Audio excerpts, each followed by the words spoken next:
Mo fẹ́ fi àkókò yìí rọ àwọn ọba wa, ẹ̀yin ọba wa, ẹ̀yin ni custodians of customs. Nígbà tí wọ́n bá fi ìlànà ọba ti mú mi sórí ipò, tí mo lórí ipò tó ní mo ní mo tó nígbàgbọ́, ọmọ tó ní màlé. Kí ni mo ṣe yẹn? Mo ti pèsè ìlànà tí wọ́n fi mú mi sí orí ipò. Mo fẹ́ rọ àwọn ọba wa, ọba tí ò bá ti lè ṣiṣẹ́ tó bá ti fi lọ ó sọ pé òun ò lè ṣe onígbàgbọ́ lò. Nítorí pé mò ń jẹ́ fábà yìí kò ní kí wọ́n máa ordain mi ní church. I'm an ordained pastor ní church. Still I believe in ìṣẹ̀ṣe. Mo fẹ́ rọ àwa oníṣẹ̀ṣe ẹ má jẹ́ kí kíní ìbò ṣe kíní ó parun. Bí àwọn onígbàgbọ́ ṣe ń lọ fún evangelism tá à ń lọ jẹ́rìí láti fàyàn wá sínú ẹ̀sìn wa, ẹ̀yin náà ẹ jáde kẹ́ ẹ jẹ́ káwọn èèyàn mọ rírì ohun tí Ọlọ́run gbélé wa lọ́wọ́ láti rí pé we are looking for more members. Èmi àpéjọ síbí láti ṣe ìgbélárugẹ àṣà wa, ẹ̀ṣẹ̀ wa, ìwọ̀n àbínibí wa, òun ni a ti wà ń bílẹ̀ ní. Nítòótọ́ tá a bá máa wò ó, ẹ̀sìn méjì tó dé bá ìṣẹ̀ṣe láyé, ẹ̀sìn Mùsùlùmí àti ẹ̀sìn ìgbàgbọ́, ó ti gba ọ̀pọ̀lọpọ̀ àyè nínú ìṣẹ̀ṣe wa. Mo ní àbúrò mi kan tí ọjìjọ fi fá bí wa lápapọ̀, wà bẹ́ẹ̀ ni wọ́n bí lé bàbá mi ní kẹta.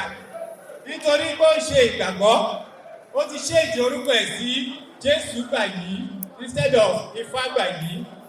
Mo béèrè mo ní kí ló dé? Ṣé ọmọ ọgbọ́n bá tẹ́ bá bàbá yẹn ṣéèjì orúkọ yìí ni a ò ní dé bá orúkọ yẹn? Àwa gbọ́dọ̀ máa pọ́n orúkọ yẹn lé ni. Nítorí pé mò ń jẹ́ fábà yìí kò ní kí wọ́n máa ordain mi ní church. I'm an ordained pastor ní church. Still I believe in ìṣẹ̀ṣe because mo rí pé ohun tí ó gbé wa wá sí ayé nìyẹn. Ó sì máa gbọ́dọ̀ máa jẹ́ kí máa rí ìwúrí níbẹ̀ níbikíbi tí máa lọ gbé ìlànà ọfá ni wọ́n fi bí mi. Ó ti ẹ̀ jẹ́ pé àwọn òmọ́jú bá Ifá yẹn nínú torí bàbá tó bí àwa inú kìrìsìtẹ́nì láti bá. Wọ́n bàbá tó bí òun inú Ifá lòun ti bá. Báwa náà á rò pé a ò gbọ́dọ̀ jẹ́ kí orúkọ yẹn parun. Mo dúpẹ́ lọ́wọ́ gbogbo ẹ̀ tẹ́ dúró ti ẹ̀sìn wa, ẹ̀sìn àbínibí wa, ikú Ọlọ́run nínú àánú ẹ̀ á máa wà pẹ̀lú yín o. Ohun tí a ṣe nílé ní gómìnà wa, wọ́n ti fi ọwọ́ sí láti fi ọdún mẹ́ta sẹ́yìn tí wọ́n ti declare public holiday. A observe ní last year, òun ló tún fún ajókòó síbí ní èdè. Wọ́n sì ti ṣe ní ìpinnu, ṣùgbọ́n ìṣòro kékeré tá a ní Ọlọ́run ti bá a mú kó bẹ̀. Òun ni ìṣòro ẹlẹ́yàmẹ̀yà tí a kọ́kọ́ ń ṣe tẹ́lẹ̀. Nígbà tá a bá máa present memo sọ́dọ̀ ọ̀gá pé wọ́n wá ràn yín lọ́wọ́, a present memo mẹ́rin with different names. Èwo lè fẹ́ kó sign nínú ẹ̀? Kò lè sign mẹ́rẹ̀ẹ̀rin. Kẹ́kọ̀ọ́ náà bá jẹ́ gómìnà, ẹ lè present memo mẹ́rin fún mi lórí nǹkan ayẹyẹ kan kí n sign mẹ́rẹ̀ẹ̀rin. Ẹyọ kan máa sign. Tó bá sign ẹyọ kan yẹn, kí ni yásì tí a fi determine ẹni tá a sign yẹn? That was the reason tá a fi rí nǹkan kan gbà ní ọdún tó kọjá.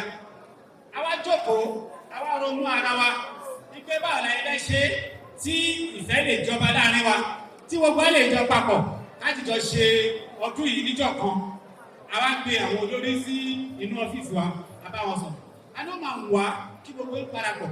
Ẹlẹ́kẹ́lẹ́ kú lólóró gẹ́gẹ́ bí ọmọ yẹn, kọ́ lóró lọ́rọ́ lọ́sùn gẹ́gẹ́ bí ọmọ bàbá ẹ̀, kí eléku orí ọlọ́ya gẹ́gẹ́ bí wọ́n jọ ń ṣe. Sọ́dà tí wọ́n bá ti ríra wọn torí àwọn onígbàgbọ́ despite nínú pé bóyá jẹ́ ní orúkọ ṣọ́ọ̀ṣì káàkiri tó bá yá tí rìdí máa ń ṣe kan àmàrí gbogbo ìjọ pátápátá tó máa lọ́bẹ̀ tó bá wọn ṣe convention wáyé táà náà táà ṣe kúkú parapọ̀ a sì wá apá wọn sọ̀rọ̀ wọ́n sì padà lọ sílé wọ́n lọ bára wọn sọ̀rọ̀ wọ́n sì sọ fún wa pé yes àwọn ti gbà láti jọ ṣe àjọṣepọ̀ ní ọdún yìí. Òun ló mú ìlànà bọ́ọ̀lù tí wọ́n bẹ̀rẹ̀ ní July 12 sílẹ̀ tí ó parí ní August 15 tí gbogbo wọn pátápátá tí wọ́n gba. Yẹn ló mú wa kọ̀wé sí gómìnà lórúkọ ìṣẹ̀ṣe àpapọ̀ Ogun State tí wọ́n sì approve fún wa pé ẹ fún ríyè láti gbèrè láti Rẹ́mọ, Ìjẹ̀bú, Yewa Àìgbá láti béèrè àǹfààní lọ́wọ́ gómìnà wọ́n sì approve ẹ̀ fún wa. Ṣé èyí tá a ṣe lé ní ṣó yẹ wá àbí kò yẹ wá? Ó yẹ wá àbí kò yẹ wá? Ó yẹ wá àbí kò yẹ wá? lórí orúkọ yẹn ẹni gómìnà tó bá ti tún dé ohun tó máa tẹ̀lé nìyẹn ẹni kọmíṣánná tó bá ti tún dé ohun tó máa tẹ̀lé nìyẹn. Mo fẹ́ rọ àwa oníṣẹ̀ṣe gẹ́gẹ́ bí oye sọ torí ẹ̀yin lè tọ́jú ẹ̀sìn wa ẹ̀yin lè tọ́jú ìlànà wa ẹ̀yin lè tọ́jú ohun tó bí wa bí ẹ má jẹ́ kí kíní ìbò ṣe kíní kó pa. Bí àwọn onígbàgbọ́ ṣe ń lọ fún evangelism tá à ń lọ jẹ́rìí láti fàyàn wá sínú ẹ̀sìn wa ẹ̀yin náà ẹ jáde kẹ́ ẹ jẹ́ káwọn èèyàn mọ rírì ohun tí Ọlọ́run gbélé wa lọ́wọ́ láti rí pé we are looking for more members in order for us to progress forward.